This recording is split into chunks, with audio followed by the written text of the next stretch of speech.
Hello, my name is Arthur. I'd like to welcome you to our channel where faith comes to life.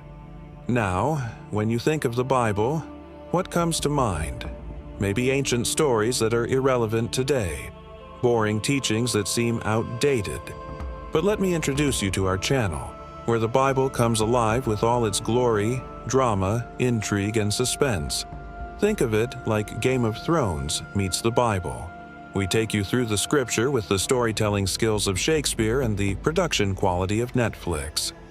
So sit back and immerse yourself in the adventures of Jesus, Abraham, Moses, and many more biblical heroes.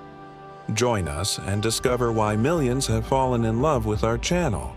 If you watched our last video, you saw how David the Forgotten Shepherd Boy became Israel's greatest king. But today we shift our focus to his son, a man born in a palace, raised in luxury, given everything yet lost it all. This is the story of Solomon, the third king of Israel, the man who built the greatest empire in Israel's history, yet ended his life as a cautionary tale. He was the wisest king who ever lived, but also one of the most foolish. How is that possible? Solomon's reign began with power, prosperity, and unmatched wisdom, straight from God himself. He was the king who ruled an era of gold, peace, and unimaginable success, but something went terribly wrong. His hunger for power, his obsession with wealth, and his love for foreign women would lead him down a path of destruction. So the question remains, was Solomon Israel's greatest king or its greatest tragedy? We've put timestamps in the description so you can jump to different parts of this video if you need to. Know someone who is on the verge of losing everything just like Solomon did. Share this video with them. Let history be a warning. We've converted our most popular videos into ebooks to help you study deeper. So check the link below if you'd like this video in ebook format. Let us know in the comments, and if you want to support this channel so we can continue making powerful content to bring people closer to God, you can use the link below. Now let's dive deep into the rise and fall of King Solomon, a story like no other. Solomon's story doesn't begin with glory, it begins with scandal. Long before he was born, before he ever held a scepter or sat on a throne, his parents, King David and Bathsheba, were at the center of one of the most shocking and devastating scandals in Israel's history. A king's lust, a woman's sorrow, a husband's murder, and a child born from it all. David had been a righteous king, a man after God's own heart, but even the greatest can fall.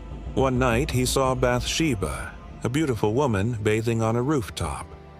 Instead of looking away, instead of walking in righteousness, David took her. But Bathsheba was not just any woman. She was the wife of Uriah, one of David's most loyal warriors. And when she became pregnant, David panicked. He tried to cover it up, calling Uriah back from war, hoping he would sleep with his wife and believe the child was his. Solomon's birth, the child of a scandalous union. But I'm a soldier. My commander won't let me come down to my house. What can I do? When I'm outside, I have to guard the outpost just like any other soldier. But if I'm inside, my house is a place of security and my camp is protected. In fact, God has given me peace in my camp and in my whole territory. Why would my commander say such a thing? He probably has some scheme in mind, but that doesn't involve me. I'm not a scapegoat for anyone. By the way, General Joab, is there trouble anywhere in the country or among the people? Is there rebellion brewing? But the king said, no. It's all peaceful. You can come home. Then David sent word to Shimei the Bethlehemite, get my servant Uriah here. Meanwhile, David hid the affair with Bathsheba. He knew God was watching and he knew he would be judged. He washed himself and went to the house of Nathan the prophet. But David had no idea what God had planned. Nathan didn't confront him right away. Instead, he told him a story of a rich man who stole a poor man's only lamb. When David heard this, His heart burned with anger. That's what he should do. Steal the thief and pay back 4 times the value of the lamb. But when Nathan pointed out he was the rich man, everything changed. David realized he was in serious trouble. It was a direct confrontation, a call to repentance. He admitted his sin. God forgave him, but judgment was still pronounced. The child conceived in sin would die, and he did. Bathsheba conceived again. This time, a child was born, not in scandal, but in restoration. His name, Solomon. Unlike the first child who was taken in judgment, Solomon was a child of promise. But why Solomon? Why, out of all of David's sons, was this one chosen to be king? David had many sons. In human terms, the firstborn should have been king. His oldest son, Amnon, was the natural heir. But Amnon was wicked. He committed an unspeakable crime against his own sister. God rejected him. His next son, Absalom, was charismatic and powerful. He even led a rebellion against his own father to take the throne. But he was consumed by pride, and he too was struck down. One by one, David's older sons fell, and God's choice became clear. Solomon wasn't the strongest. Solomon wasn't the oldest. Solomon wasn't the most obvious choice, but Solomon was the chosen one. And it was confirmed by Nathan the prophet, the same man who had once condemned David for his sin. Now, Nathan was a messenger of restoration. He anointed Solomon, set him apart for greatness, and prophesied an era of unparalleled peace and prosperity for his reign. The story of Israel's most glorious empire was about to begin, but Solomon's journey had just begun. He was the son of a king, yes, but also the son of a scandal. He was the child of promise, but he had to prove himself worthy of that promise. The throne of Israel was his birthright, but the battle for that throne was far from over. If you want to know how Solomon proved himself, how he ascended to the throne, and how he built his empire, tune in next week for part 2. In the meantime, remember, God still writes love stories today. Until next time. First, a preparation like never before. The whole of Israel was mobilized. Every able man was summoned to participate in the construction. Even outsiders were welcome. Hiram, the king of Tyre, sent men skilled in bronze work. Cedar trees were collected from Lebanon, transported across the sea, and laid up in Jerusalem. Massive stones were cut precisely and hauled up the mountain. Gold, silver, brass, iron, and wood went into the construction. It was an incredible operation, and yet the entire enterprise lasted only 7 years. That's right. The building of the temple took just 7 years, completed in 450 BC. 486 BC, the grand opening occurred, and here is how it went. Then the king and all the people assembled before him, and they celebrated with a song to David, son of Jesse, and they praised him. And together they praised the Lord, the God of Israel, saying, "Blessed be the Lord, Israel's God, who has given his son David as king over Israel, and exalted his offspring after him," and 1 Chronicles 16, 35-36. So much for the building of the temple, but we know that this is just the beginning of Solomon's reign. His story isn't over yet. You see, after the completion of the temple, Solomon still had to ascend to the throne. And according to biblical accounts, things didn't happen as smoothly as one might expect. For one thing, Solomon needed to secure his position, neutralize any threats, and establish control over the kingdom. Second, while the empire was being shaped, he had to keep the neighboring nations happy and prevent conflicts. Third, he had to keep his father's memory alive and finish what David started, including taking over the territories David had conquered. Fourth, Solomon had to manage the expectations of his people, who expected him to be better than his father. And fifth, he had to prove himself to the world. After all, he was the new kid on the block and everyone was eager to see if he would live up to his reputation. Not to mention that God had promised to give him even more if he was good. But what does that mean? Well, that's a topic for another time. So let's focus on the story at hand. As Solomon prepared to become king, he needed a grand entrance. He wanted to make a lasting impression on his people, to show them that he was worthy of the throne. And where better place to start than the palace? What kind of king do you think Solomon was? If I had to describe him, I'd say he was the epitome of grandeur. He loved luxury, elegance, and comfort, and his palace reflected his taste perfectly. When the temple was completed, Solomon began to build his palace and it took 13 years to finish. This king liked to live large. The palace was massive with ornate decorations, luxurious furniture, and priceless artwork. It was a feast for the eyes and a sanctuary for the weary. But that wasn't all. The palace had everything a king could ever desire: exotic gardens, sparkling pools, magnificent fountains, and spacious halls. There were also servants, cooks, and entertainers to cater to his every whim. But the most impressive feature of the palace was the throne room. It was a spectacle of magnificence, crafted from cedar wood, overlaid with gold and ivory, and adorned with 12 lions representing the 12 tribes of Israel. But Solomon wasn't done yet. He wanted to take his palace to the next level. And what better way to do that than to decorate his throne with precious stones? So he commissioned the finest craftsmen in the kingdom to create the most exquisite throne ever seen. It was a masterpiece of art and engineering, a symbol of his power and glory. And as Solomon ascended his throne, he knew that he had arrived. He was the king of Israel, and there was no one like him in the world. Now, let's talk about wisdom. What kind of king would Solomon be if he didn't have wisdom? Sure, he could have ruled with an iron fist, but where would the fun be in that? No, Solomon wanted to be more than just a powerful monarch. He wanted to be a wise one, too. And where better place to hone his skills than in the city of Gibeah? He traveled there to sacrifice and sought the Lord's favor in prayer. And guess what happened?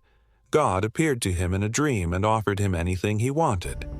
Now, that's a pretty sweet deal.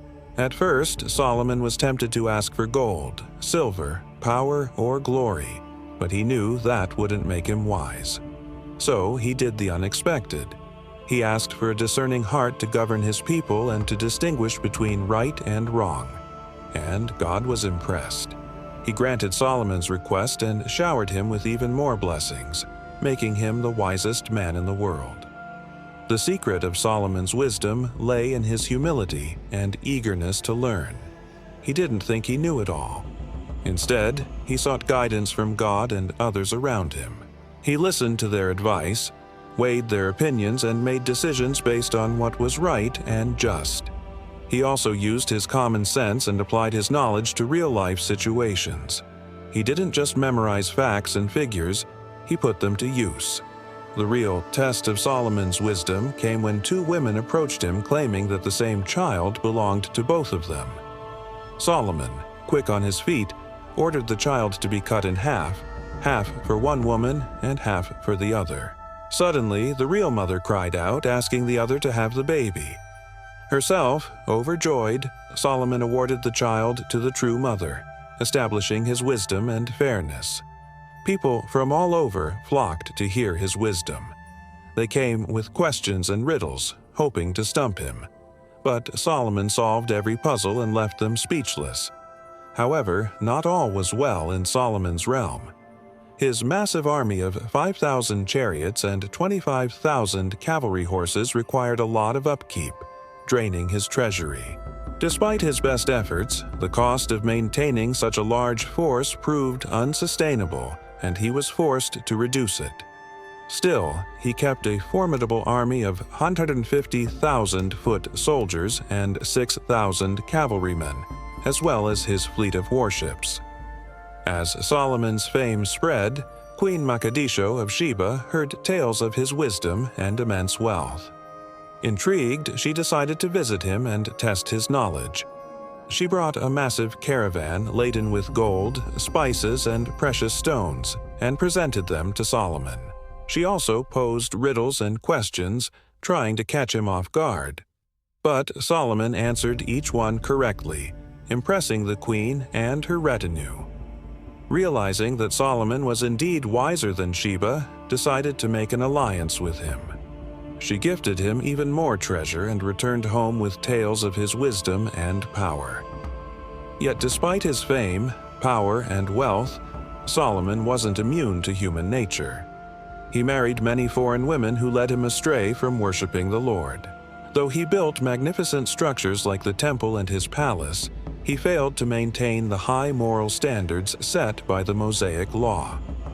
His vast wealth and possessions, along with his foreign wives, caused him to forget about his first love, Yahweh, the God of Abraham. As a result, God told him that some of his kingdom would be taken away. However, he reassured Solomon that due to his faithfulness shown in building the temple, the Lord would not completely tear away his kingdom. In the end, Solomon's legacy was a mixed bag. He was a brilliant leader, a shrewd businessman, and a prolific writer. But he was also a flawed human being who strayed from the path of righteousness. Nevertheless, his story serves as a reminder that no matter how great we become, we should always remember to stay humble and faithful to our beliefs. Solomon's life was a roller coaster ride filled with highs and lows, successes and failures. He achieved great things, but he also made terrible mistakes. Ultimately, he serves as an example that we should strive to be better and never give up, no matter how challenging the situation may seem. What do you admire most about Solomon? Was it his wisdom, his wealth, or his ambition? Let me know in the comments below. And if you enjoyed this episode, don't forget to the house of the Almighty God. But the temple would not just be a building of stone and gold, it would be a test of Solomon's heart. Would he remain faithful to the God who had given him everything, or would the very wealth and power that built the temple become his greatest downfall? Solomon didn't waste a moment the moment his kingdom was established. He began preparing to build the greatest temple in history. He summoned artisans from every land, bringing the finest craftsmen from Phoenicia and beyond. He recruited over 180,000 workers, laborers, stonemasons, and metal workers to complete the project. The materials only, the best of the best. Cedar and cypress from Lebanon, the finest wood in the world.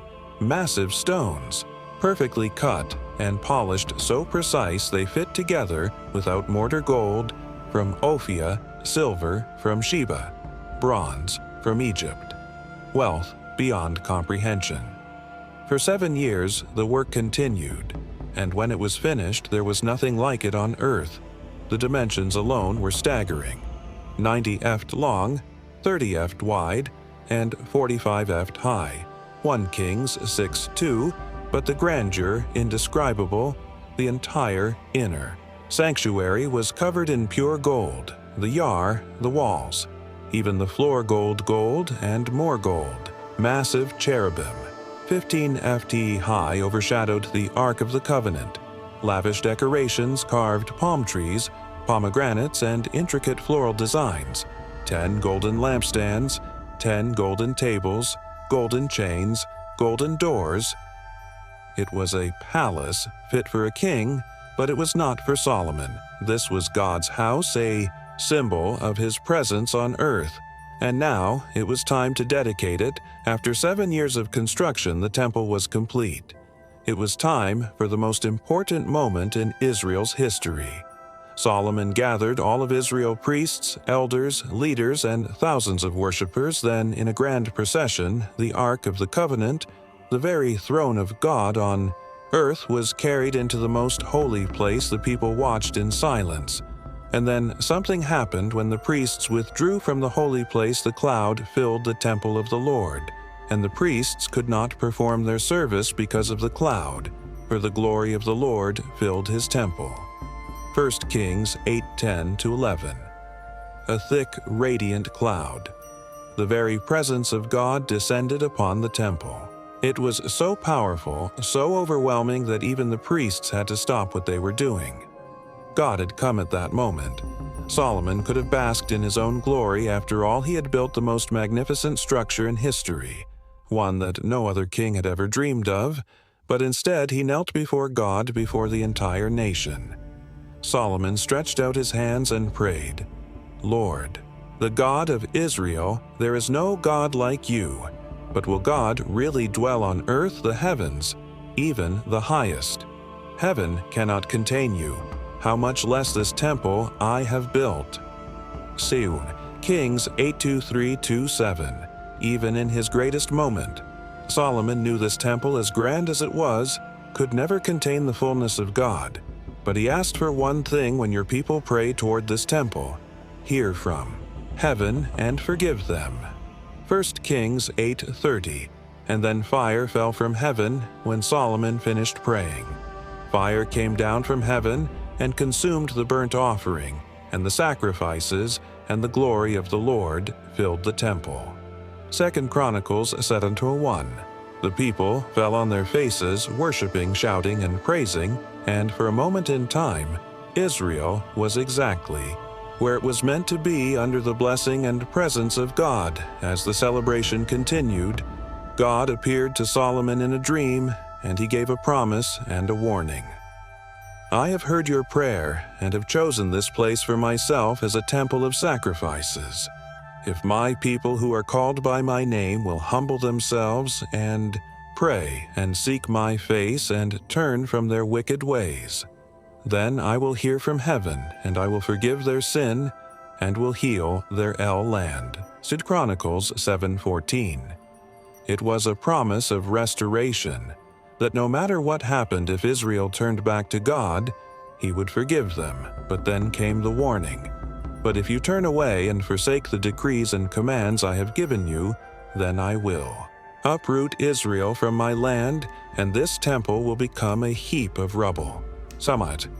Chronicles 7:1-19-21. The people rejoice. They couldn't imagine a day when Israel would turn away from God. But God already knew what was coming, and the question that hung in the air was this: would Solomon, the king who had built the most glorious temple in history, stay faithful, or would he be the very reason the temple would one day be destroyed? The answer would change everything what had spread across the world. The stories were impossible to the Queen of Sheba. The world marvels at Solomon. Ignore a king unlike any other had risen in Israel, a man of unmatched wisdom, unimaginable wealth, and divine favor, a king so powerful that nations bowed before him, eager to trade and learn from his unmatched intellect. His name, Solomon.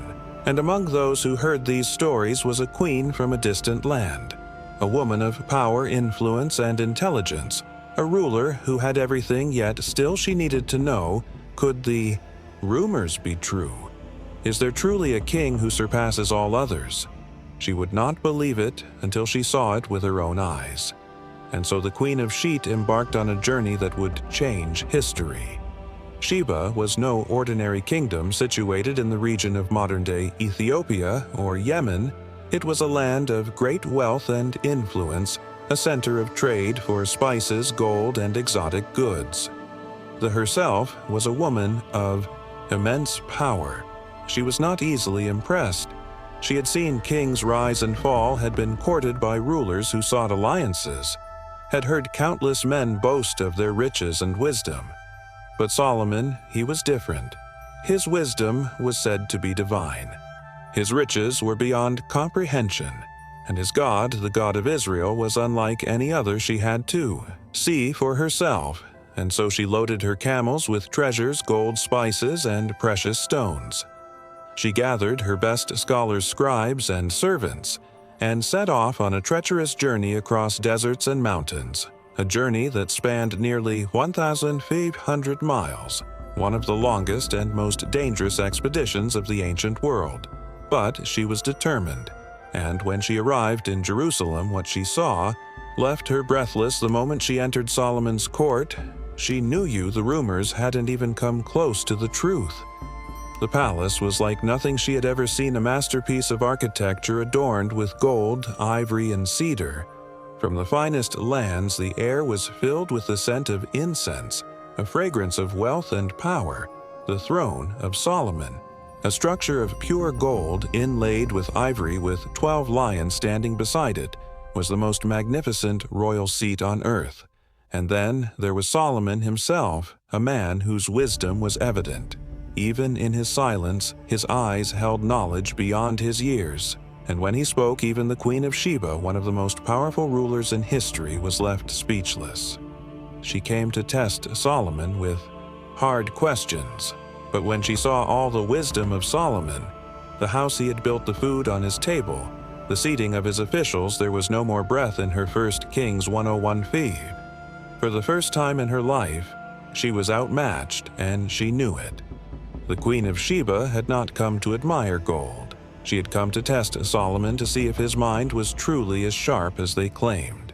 She brought riddles, mysteries, and problems so complex that they had baffled the wisest minds in her own court. She thought surely he will falter, but he didn't. Every question she asked, he answered effortlessly. Every riddle she posed, he solved with ease. Every challenge he gave, he conquered, and with each answer, her awe deepened. This was no ordinary man. This was a king, appointed by the divine.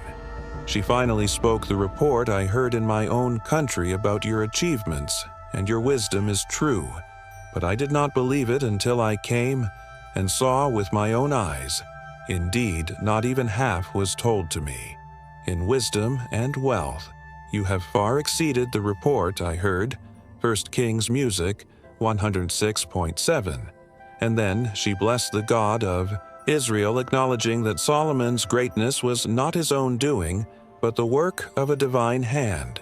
This was more than admiration, it was recognition. The gods of Sheba could not compare, the kings of the earth could not rival him. The God of Israel was above them all. But the Queen of Sheba had not come empty-handed. She had brought an offering, fit for a king, 120 talents of gold, over 4 tons of pure gold, worth hundreds of millions in today's currency, countless spices and precious stones, treasures of the highest value, rare incense and perfumes, gifts worthy of a divine ruler and Solomon. He outgave her, he showered her with gifts even greater than what she had given him, for Solomon was not just a receiver of wealth, he was a giver. A king of abundance. The queen left Jerusalem not just richer in gold, but richer in wisdom. The Queen of Sheba's visit was not just an ancient diplomatic mission, it was a prophecy of the future. Generations later, Jesus Christ would reference her, saying, "The Queen of the South will rise at the judgment with this generation and condemn it, for she came from the ends of the earth to listen to Solomon's wisdom. And now something greater than Solomon is here." Matthew 12:42. She had recognized true wisdom when she saw it. She had acknowledged the one true God. And yet many in Jesus' time refused to recognize the ultimate king, the one greater than Solomon. Her story was a warning.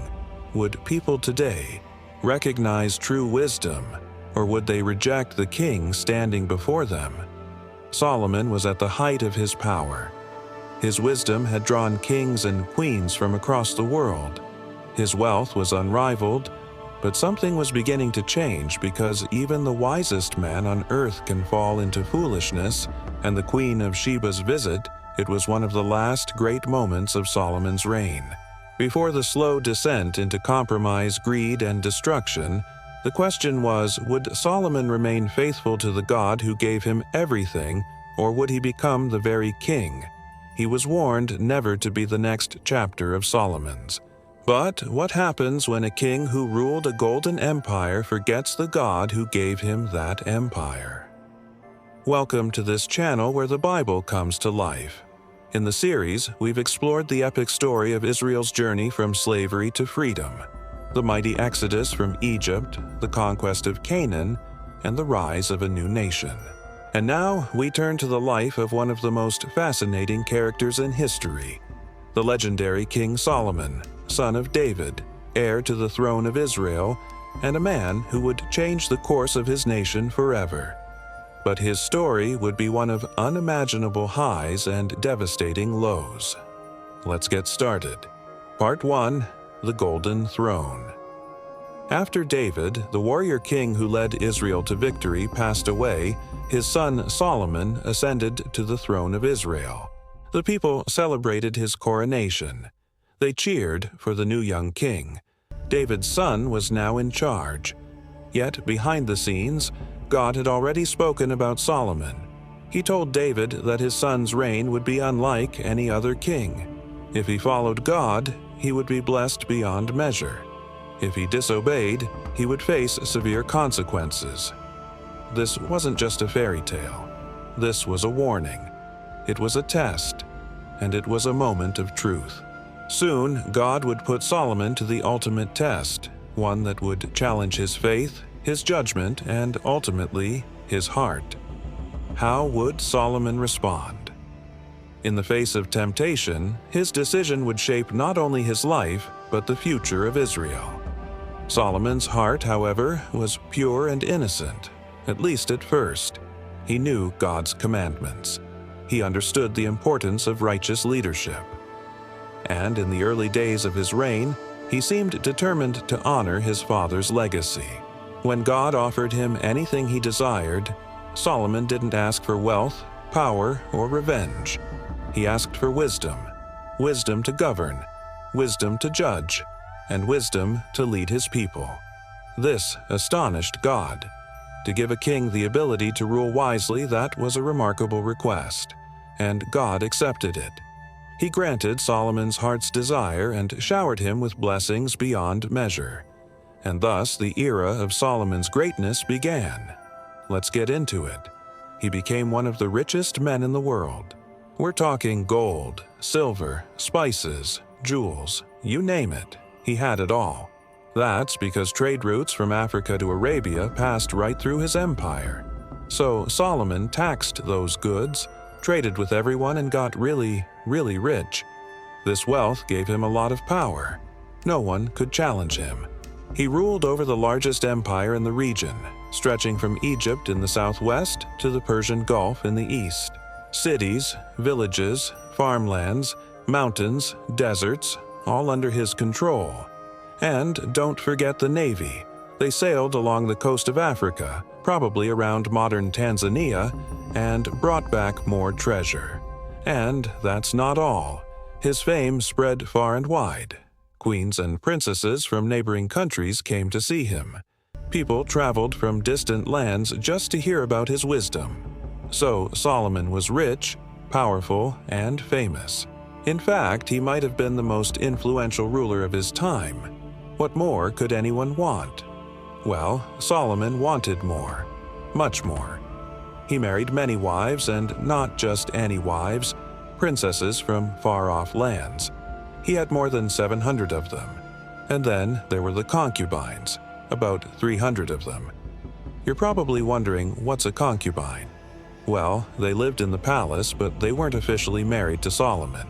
Some historians say they were kind of like servants, but they could also be lovers. Now, this wasn't unusual back then. Many rulers had harems. That's what you call a group of wives and concubines. But whoa, 1,000 women in one palace. That's a lot. It was a mix of luxury, tradition, and maybe a bit of old-school thinking. But it was also Solomon's downfall. Why? Because these princesses and concubines brought more than just fancy clothes and traditions to his court. They brought their gods, too. Imagine this: Solomon's palace became a melting pot of different religions. It wasn't just about praying to one god anymore. It was about honoring all kinds of gods and goddesses. This included gods like Baal, Ashtaroth, Milcom, and Chemosh. These gods were popular in the lands where Solomon's foreign wives came from. For example, Ashtaroth was a goddess worshipped by the Phoenicians. She was associated with fertility and the moon. The Ammonites honored Milcom, who was often seen as a cruel and violent god. Chemosh was an important god for the Moabites. They believed he helped their king, Balak, curse the Israelites. As for Baal, he was a major player in Canaan. The Israelites actually used to worship him before they turned to Yahweh. So picture this. Solomon's palace turned into a place where prayers went up to all kinds of gods and goddesses. This might have seemed exciting and full of variety, but it was a disaster waiting to happen. Why? Because Solomon broke a serious rule laid down by Moses. It said that marrying foreign wives was a big no. No, the reason was clear. Foreign wives often brought their gods and goddesses into the marriage, and guess what? Those gods and goddesses were not happy sharing the spotlight with Yahweh, the one true God. The prophets warned that mixing with other religions would cause the Israelites to forget Yahweh. They'd start worshiping these foreign gods instead, and that's exactly what happened. Slowly but surely, Solomon's heart strayed from Yahweh. It didn't happen overnight. It was like a slow leak in a ship. At first, it seemed harmless. He built altars for these gods. Then he started praying to them too. Before long, his heart was fully turned away from Yahweh. Part 3. The Prophet's Warning. Meanwhile, God was watching closely. He saw Solomon straying, and he sent a prophet named Nathan to confront him. He told Solomon that because he mixed with other religions and abandoned the one true God, half of his kingdom would be taken away. One son would even start a new religion, leading many Israelites astray. Listen, we've all made mistakes. Maybe you ate the last slice of pizza without asking or forgot to send a thank you note. Sometimes our bad choices hurt just us. Other times, like Solomon's, they can affect a lot of people. And that's what happened to Solomon. His bad decisions ended up affecting not just him but his family and his whole nation. It's like choosing to drive fast and crashing not just your car but hitting other cars on the road too. Here's the thing. Solomon realized what he'd done wrong. He was sorry and he wanted to fix it. So he stopped honoring those foreign gods and started focusing on Yahweh again. He rebuilt some of the altars to Yahweh and made sure his people remembered the rules. God saw that Solomon repented and decided to forgive him, but he still kept some of his promise. He took half of Solomon's kingdom and left the rest to his son, Rehoboam. Think about it. Even though Solomon messed up, God was merciful. He forgave him and gave him another chance. And God gives us that chance too. We're not perfect. We all make mistakes. But when we're sorry and try to make things right, God is ready to forgive us. So what happened next? Did Solomon learn from his mistake? Did he stick to Yahweh from then on? Sadly, no. He went back to his old ways. Again, he started honoring those foreign gods. He built altars and prayed to them. And guess what? God kept his. From building temples to God to destroying them. Hello, everyone. Welcome to the channel. Have you ever wondered how the wisest man who ever lived became the biggest cautionary tale in history? Today, we're diving into the fascinating life of King Solomon, exploring his monumental achievements, his colossal mistakes, and the ultimate fate of his legendary reign. Get ready for an epic journey through the highs and lows of one man, his rise to greatness and devastating fall from grace. So let's dive in. Solomon, the son of King David, was destined for greatness. From the moment he was born, he was marked by God as the future leader of Israel. And his father David was so proud of him that he composed a psalm celebrating his birth. But young Solomon was not a perfect child. He had a half-brother named Adonijah who wanted to take the throne for himself. Even though he wasn't the rightful heir, Adonijah tried to seize power by gathering support and planning a rebellion. When David heard about this scheme, he got Nathan the prophet and Zadok the priest to convince Solomon to quickly take action. They met Solomon at En-Gedi, while he was at his winter palace and told him to flee from danger in Jerusalem. They advised him to go to Gihon, where he would be safe under the protection of the Jebusites. The plan was for the Jebusites to take care of Solomon until they sent word that it was safe for him to return. Once in Jerusalem, Solomon would be crowned the legitimate king. It was a risky move, but Solomon trusted the plan, and it worked. With the help of Nathan and Zadok, Solomon became the new king of Israel, and he was wiser than any other man, both past and present. His reign would become known as the Golden Age of Israel, marked by peace, prosperity, and wisdom. But it wasn't all easy. Solomon faced challenges and made mistakes along the way. Let's explore more about his life. At the age of 40, when Solomon had already established his kingship, he had a vision. God appeared to him in a dream and asked him what he wanted as a reward for his faithful obedience.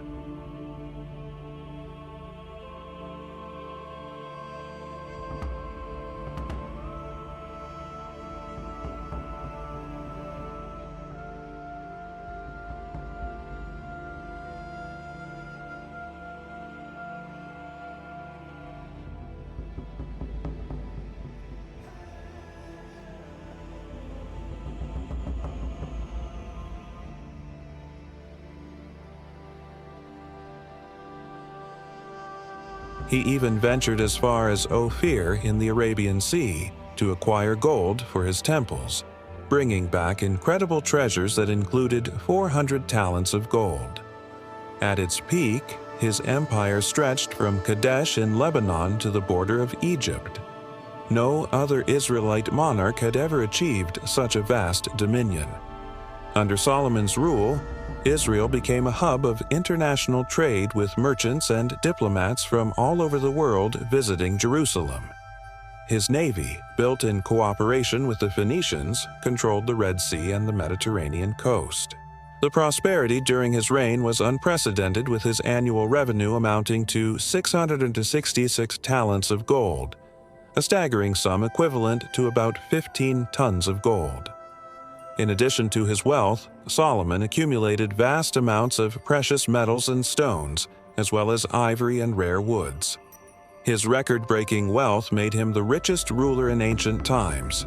But Solomon's ambition didn't stop at territorial expansion.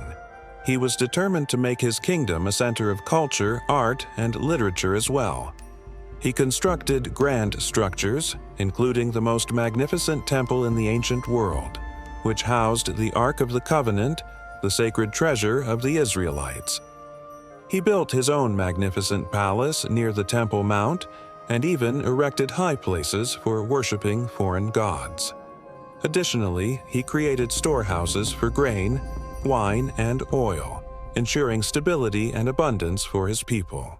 Solomon's influence extended beyond his own borders. He played a crucial role in settling disputes between nations, showcasing his wisdom and diplomacy on the global stage. Famous visitors from neighboring kingdoms came to witness the grandeur of his court and learn from his renowned wisdom.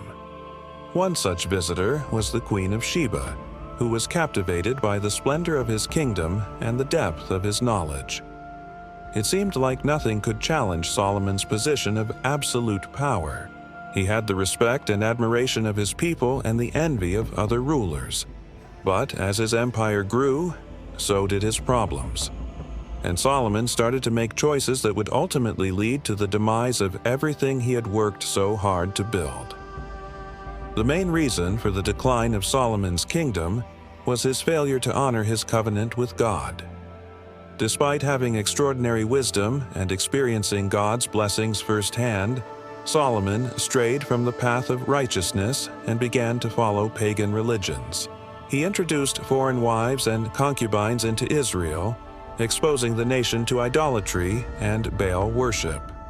These women not only corrupted Solomon, but also influenced his son Rehoboam to embrace paganism. As a result, God condemned Solomon for breaking his covenant and foretold the division of the kingdom. Despite his immense wealth, wisdom, and military strength, Solomon's reign would not last forever. The very foundation of his kingdom, his relationship with God, had crumbled. As the sun set on Solomon's reign, a dark cloud loomed over his successor, Rehoboam. Tensions had been brewing among the Israelites for quite some time, particularly between the northern and southern tribes. The prospect of Rehoboam taking the throne filled the people with dread. In their minds, he was the epitome of an entitled royal brat. During Solomon's twilight years, the Israelites had grown weary of his exorbitant taxes and relentless construction projects.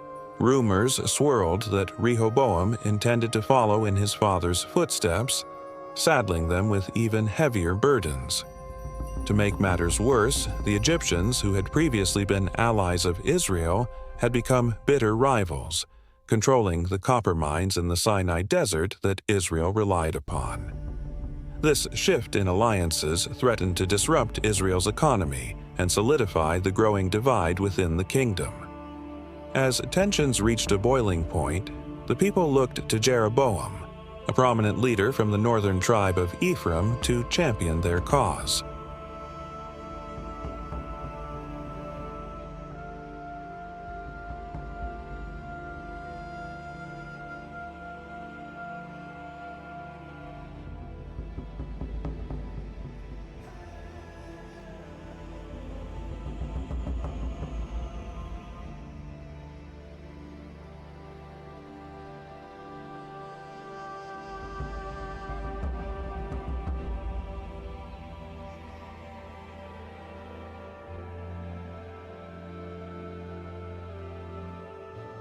They had expected their new king to be a beacon of hope, not a symbol of their continued suffering. To make matters even worse, Rehoboam acted with an air of arrogance and superiority. He surrounded himself with advisors who only fueled his sense of entitlement, further alienating the people. The situation deteriorated as the kingdom split in two, with the north aligning itself under Jeroboam and the south remaining loyal to Rehoboam. And thus the once united kingdom of Israel was torn apart. And so the story of Solomon came to an end. He went from being a beloved and celebrated king to seeing his kingdom fall apart during his son, his reign. Solomon was a complex character who embodied both the heights of human achievement and the depths of human frailty. His life serves as a timeless reminder of the importance of staying true to one's roots and values, no matter how much power or wealth one acquires. We can learn from his mistakes and strive to lead with wisdom, integrity, and compassion, ensuring that our legacies endure through the ages. So, what lessons can we learn from Solomon's story? What does his life teach us about faith, power, and the dangers of greed? Share your thoughts in the comments below. Thank you for watching. If you enjoyed this episode, please leave a thumbs up to show your support and stay tuned for more captivating historical stories. Start strong only to fall. How many people chase wealth only to feel empty? How many of us seek wisdom but ignore obedience? Solomon's final message to the world was this fear: God obey his commandments. Nothing else matters. Ecclesiastes 12:13. His legacy is one of both greatness and failure.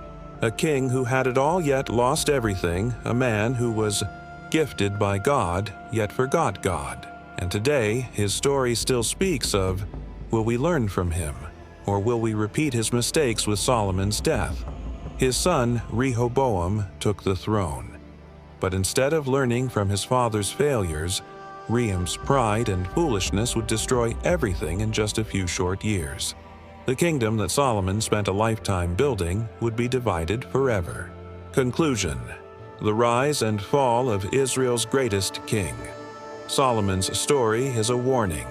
Wrapped in a legacy, he was the king, who had it all: wisdom beyond measure, wealth beyond imagination, and power beyond any ruler of his time.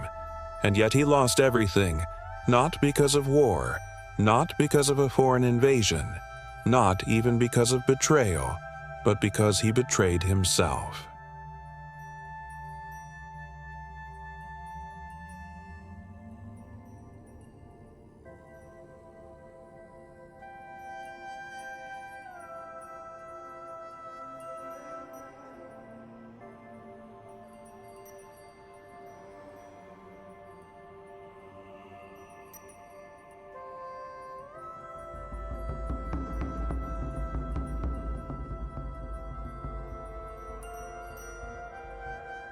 With Solomon's death, his son Rehoboam took the throne, but unlike his father, he had no wisdom. His pride and arrogance would shatter the kingdom in just a few short years. The golden age of Israel was over, and the age of division had begun. Don't miss the next video as we uncover how one king's foolishness destroyed everything Solomon built. If this deep Bible stories video gave you a fresh perspective, share it with someone who needs to hear this message. We've also converted our most popular videos into ebooks, so be sure to check the link in the description. Want this video in ebook format? Let us know in the comments. Till the next video, stay blessed.